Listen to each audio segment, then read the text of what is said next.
Welcome to the Feel Better, Be Better show. Today, Kate and Nevada will answer your questions and introduce new topics designed to help feel better and be better. These are raw conversations, but they will make a difference.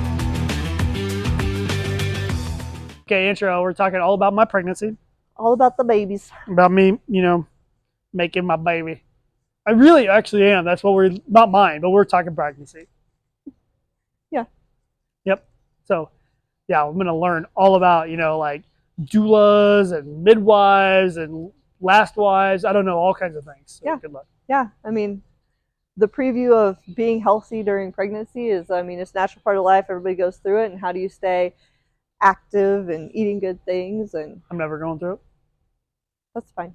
Okay. Join the show. Yay!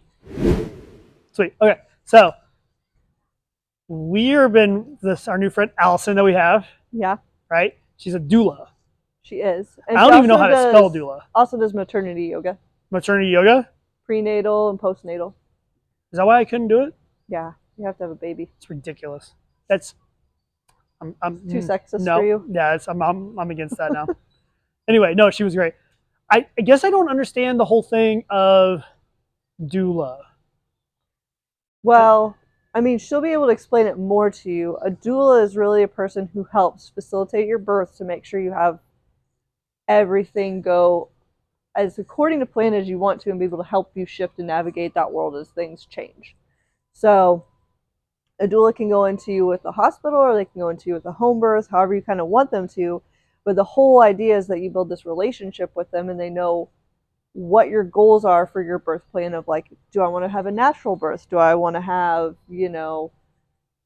the shots? Do I want to have a C-section? What do I want to do? What are the things I'm okay with? What do I want to try to avoid? Where's my breaking point of if it's an emergency, I'm okay doing X, X, and this?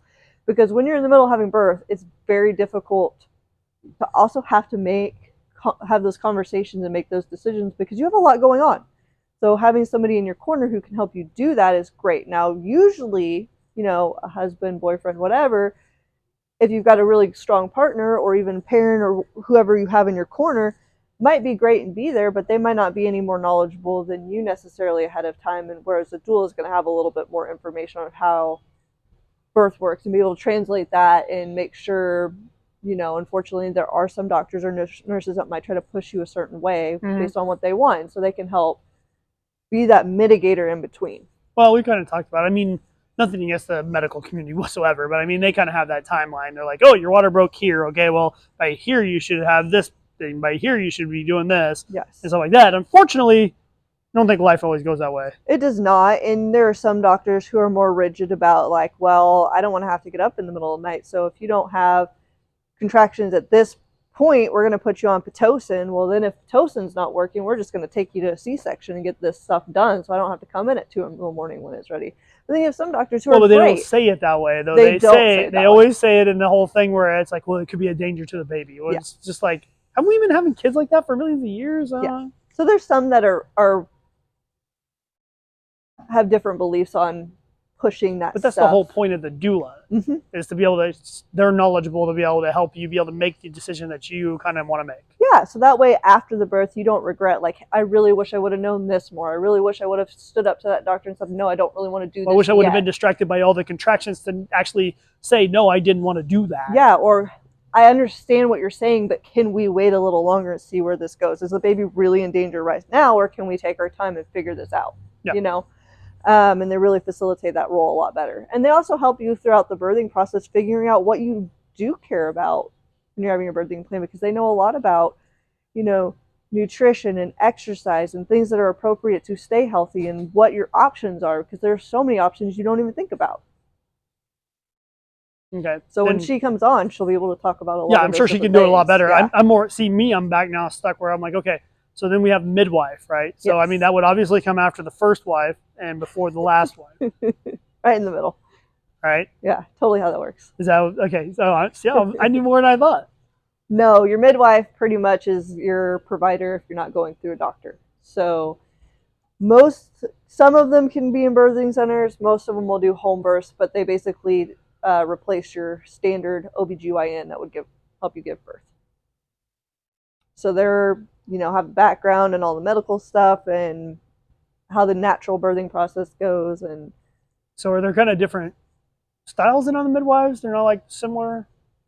I'm not 100% sure. I know different ones have different flares. I mean, you have Sure. some that are more rooted in religious background. You have some that are more like, that hippie, natural, earthy background. I'm sure there's different schools of thought in there. But overall, it's mostly about trying to let the body go through a natural process the best it can and be there to help if things don't go correct. I want to do I want like an impersonator midwife. What would they do? I want it to be like, like a Chris Farley, like motivational speaker from Oh, Saturday Night Live. no. Yeah. While you're giving birth? Well, obviously, I'm not going to be giving birth, so I mean, I can say that. I mean, but it's Yeah, it'll be never real gonna funny happen. for you. Well, it'd be funny for me, which means it's not going to be funny for whoever's giving birth. Anyway, I don't know. You said that we were like talking about different kinds of midwives, so I kind of got off on a sidetrack. Who would have thought? All right, then that's the extent of my knowledge of people that have to do with like the birthing things. So what else do we got? I mean, outside of that, you have your standard OBGYNs that will come in and play the doctor role. They do for not giving feel birth. good about you calling them standard. Some of them are elite. Oh my goodness. Okay, sorry, elite OBGYNs. But yeah, I mean, they're your clinical setting doctor who's going to be in a hospital and help you give birth there.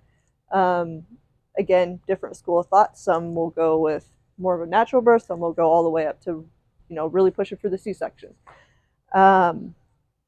And some of them have never seen a natural birth, which is crazy. There are some out there. They have so much intervention or taught so much intervention. It just depends on the practice. And then your nursing staff and stuff like that. But I mean, that's really most of it for like the provider side of things. Now, is it when you're? I guess I don't even think you would know because you're a midwife. But I mean, what is it? Is it like similar when you go to the doctor when you're like pregnant? I mean, do you mainly deal with like the nurse like most of the time, and then like the doctor's just there to like catch and be done? Pretty much. Okay. I mean, I didn't give birth with a doctor, but yeah, everybody I know that has. And I'm well aware that's exactly how it goes. You just Yeah, they come in at the end when you're ready to push. Okay. They don't stay with you. The nurses are the ones that check on you. Of course. I mean, I'm assuming doctors still check in occasionally to be like, do. yeah, I'm actually here. Don't worry Most about of it. them are on call, and they get the call to come in when it's time. Sure. So they don't stay around for the whole thing, and it depends on if, I mean, and unfortunately, you're in a practice too where your midwife is probably going to be the one who comes to all your stuff. Mm-hmm. Unless something happens. But doctors, they rotate who's on call. So if you're going into labor in the middle of the night, you might not even get your doctor. Yeah. It might be somebody else. So just kind of crazy how that all works. But yep. So I've heard about this water birth thing. Mm-hmm. So do you have to like go down to like the local waterfall or like the river or something, or do they just like get a fire hose? That's what helps shoot it out. Pretty much, I assume. I figure it's more like a scary thing. Like they try to give you like the one going over the waterfall, and you basically just get scared and plop the kids out real fast. Pretty much waterboard you, but with birth. Yes. That would definitely. The kid would be like, "I'm out of here."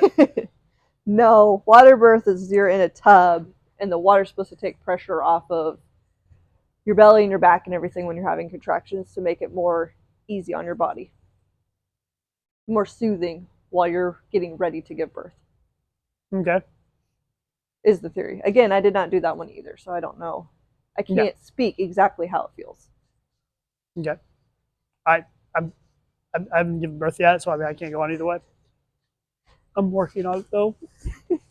But no. Okay, I'm trying to think of what other questions I would have for our friend Allison. I don't know what else I would ask. I mean, I think outside of that, the biggest thing that they really hit on and talk about, which I think is fascinating and did a lot of research after I had Harper, well, during and after I had Harper, was like the nutrition exercise part, because that's my world that I enjoy being in. And if it was so interesting because at the time I worked at an independent living facility, so you had a lot of people who were in their 70s, 80s years old. And that generation, it was very much, if you were pregnant, you were kind of that frail, you should rest, not do anything physical, take care of yourself, and they don't want you out doing a bunch of stuff. That's bad. But I mean, we've seen that continuing to move, continuing to do, especially if you are a physically active person already, continuing to do most of the stuff that you naturally do is okay and actually encouraged. And there's a few things you might have to modify as you go along the way, especially as you get more pregnant and your center of gravity changes, your ligaments stretch, and they kind of go a little further than you want them to. So doesn't everything kind of go haywire? A little bit. So I mean, you are making a person in there. You are, and your or body, people, body on the changes. Situation. Body changes a lot. So I mean, they actually, encourage you to keep moving. And if you don't exercise, it's still encouraged that you should get out and walk and do at least some movement. Well, I know the people at the Living Center, it's a whole different world.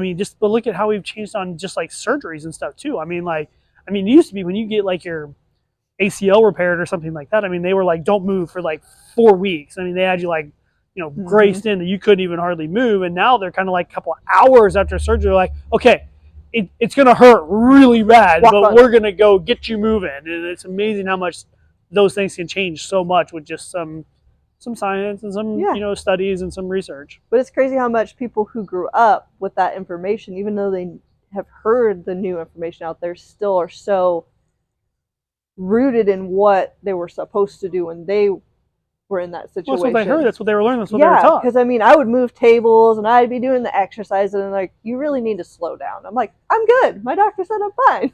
It's all good. You do you. I'll take care of this. All right. Yeah. I'm like, and then I'm gonna go eat some snacks. Yeah.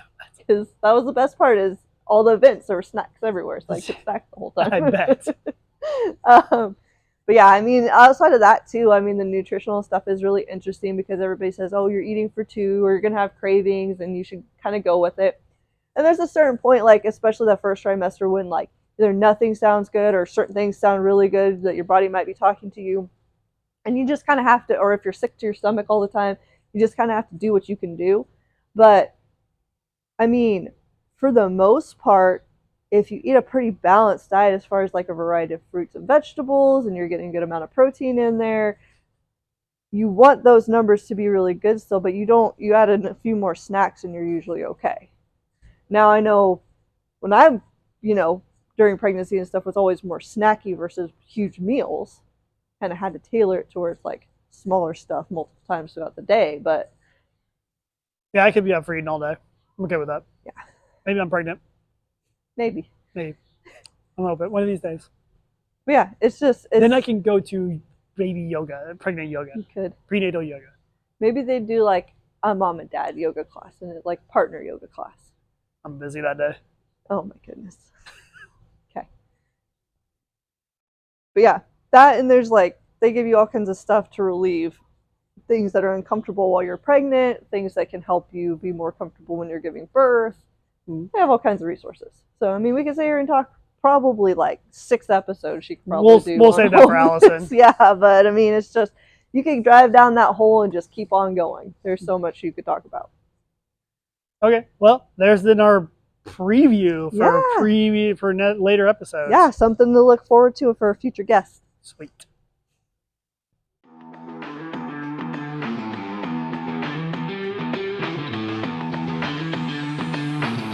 Thank you for watching Kate in Nevada. Hope you've enjoyed this show and found it useful and empowering. If you have any questions or comments, please contact them at Kinetics.com. That's KNETICX.com. They're on Facebook, Instagram, and TikTok as well.